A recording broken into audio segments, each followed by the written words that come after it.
Hi, hello. Welcome to my first vlog. I thought I'd do a little introduction of my cat Gigi.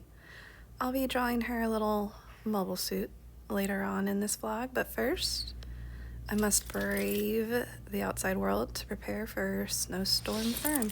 Let's go.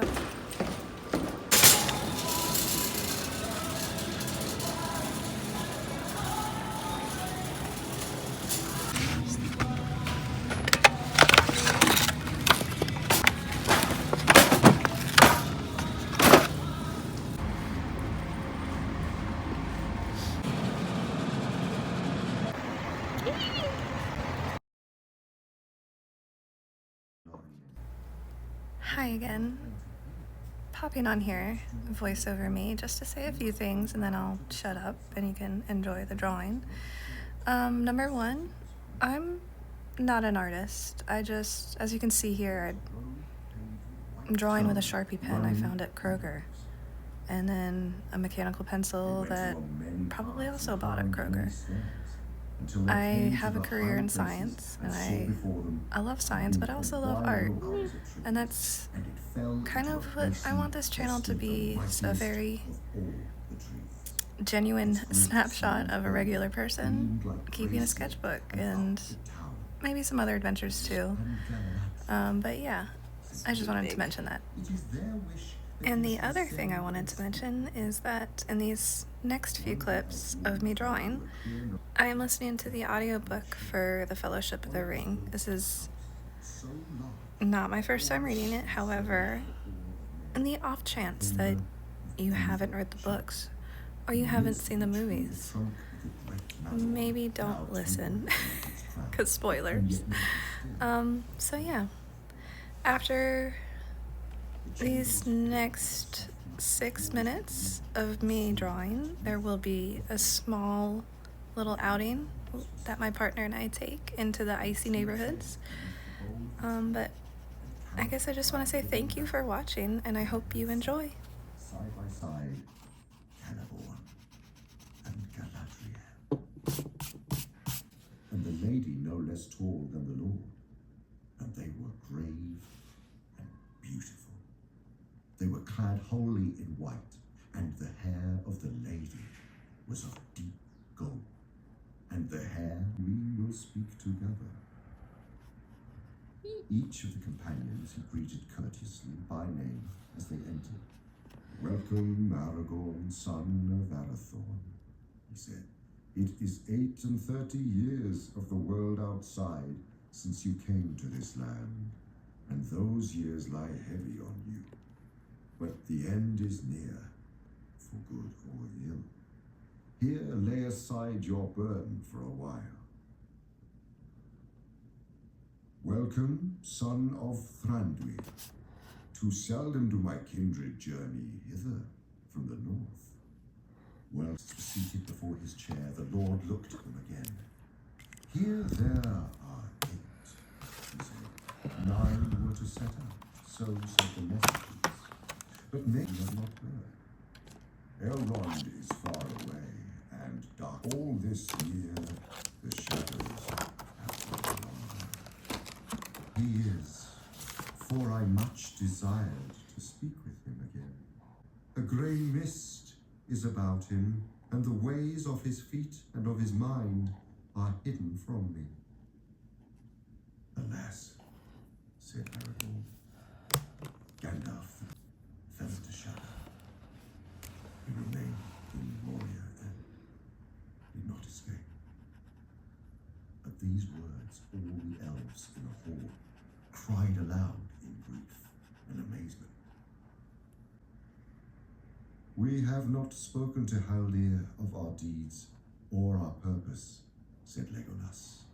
"At first we were weary and danger was too close behind, and afterwards we almost forgot our grief for a time, as we walked in gladness on the fair paths of Lorien.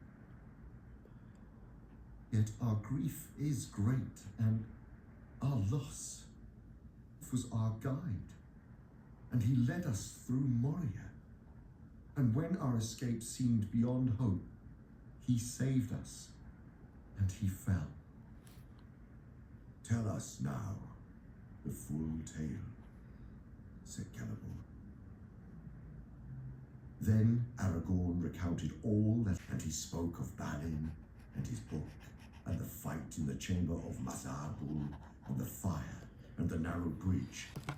An evil of the ancient world, it seemed, such as I have never seen before, said Aragorn. It was both a shadow and a flame, strong and terrible. It was a Balrog of Morgoth, save the one who sits in the dark tower. Indeed, I saw upon the bridge that which haunts Sauron's darkest dreams. I saw Durin's bane, said Gimli in a low voice, and dread was in his eyes. Alas, said Celeborn, we long have feared that under Caradhras a terror slept, but had I known that the dwarves had stirred up this evil in Moria again, I would have forbidden you to pass the northern borders, you and all that went with you. And if it were possible, one would say that at the last, Gandalf fell from wisdom into folly of Moria. He would be rash indeed that said that thing, said Galadriel bravely. Needless were none of the deeds of Gandalf in life. Those that followed him knew not his mind, and cannot report his full purpose. But, however, it may be with the guide the followers are blameless. Do not repent of your welcome to the dwarf. If our folk had been exiled long and far from Lothlorien, who of the Galathrim, even Celeborn the Wise, would pass nigh, and would not wish to look upon their ancient home, though it had become an abode of dragons? Dark is the water of Keletzaram, and cold are the springs of Kibil Nala, and fair were the many-pillared halls of Khazad-dûm in elder days, before the fall of mighty kings beneath the stone. She looked upon Gimli, who sat her eyes, and it seemed to him its rays glanced upon a ring about her finger. It glittered like crushed gold, overlaid with silver light, and a white stone in it twinkled as if the even star had come down to rest upon her head. Frodo.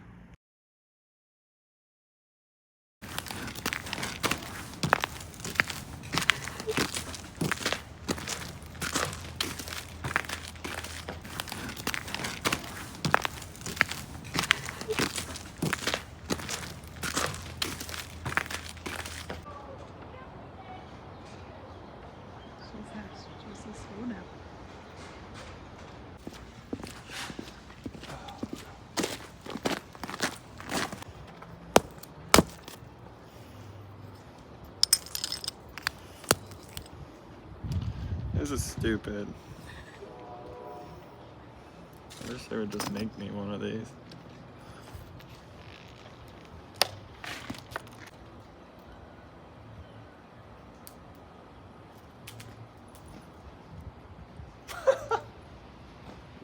What an idiot.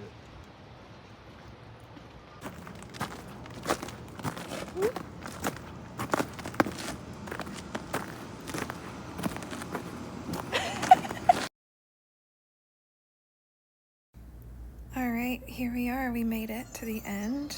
I am celebrating as the full adult child I am by eating ice cream and watching One Piece. So yeah, leave a comment with your favorite mobile suit if you're a Gundam fan, and subscribe if you would like to see more. Thank you!